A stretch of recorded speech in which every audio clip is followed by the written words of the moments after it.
On part au Mali pour commencer cette revue de presse ce matin. L'heure est au bilan, notamment politique, dans la nation d'Afrique de l'Ouest. 4 ans après son arrivée au pouvoir, le président Ibrahim Boubacar Keïta a en effet accordé une interview à la télévision nationale lundi 4 septembre. Un entretien qui a reçu un accord mitigé selon le journal du Mali. Le site d'information rapporte en effet que dans son adresse, celui que l'on surnomme IBK est revenu sur la situation sécuritaire, les projets sociaux d'urgence et la révision constitutionnelle. Le journal du Mali précise que si le ton a été jugé direct par certains, pour d'autres, il s'est agi en réalité d'une mise en scène et non pas d'une interview. Sur la paix, le président de la République s'est voulu optimiste, se réjouissant de l'absence de belligérance entre l'armée malienne et les groupes armés. Il a noté cependant une évolution inquiétante de la situation au centre du pays, ce qui est d'ailleurs, je cite, l'objet de tous nos soucis aujourd'hui, aussi bien politiques, militaires que sécuritaires.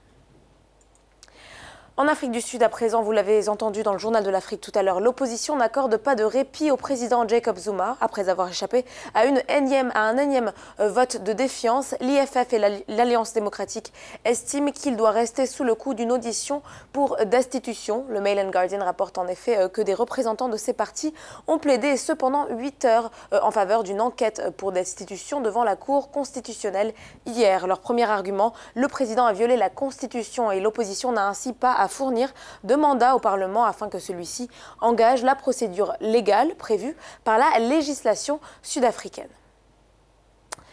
Pour clore la revue de presse ce matin, aujourd'hui le Maroc nous parle de la volonté du gouvernement de préserver le littoral de l'Aïoun. Une étude est en effet en cours de réalisation contre 2 millions de dirhams pour protéger le littoral de Foum El Oued contre l'érosion. Le journal précise que le ministère de l'Équipement, du Transport, de la Logistique et de l'Eau veulent contribuer à la protection de l'environnement littoral contre l'érosion marine, notamment par la réalisation d'opérations ponctuelles de consolidation du trait de côte. Ce dernier est constitué de falaises et bordé par une route littorale avec une zone urbanisée à l'arrière. Il connaît donc une forte érosion avec la disparition d'une partie de la plage et la dégradation de la route y attenante. Il y est également assujetti à un risque de submersion marine. Le recul de la falaise pourrait produire la destruction de la route et des zones urbanisées dans un second temps, et ça dans quelques années, sinon moins.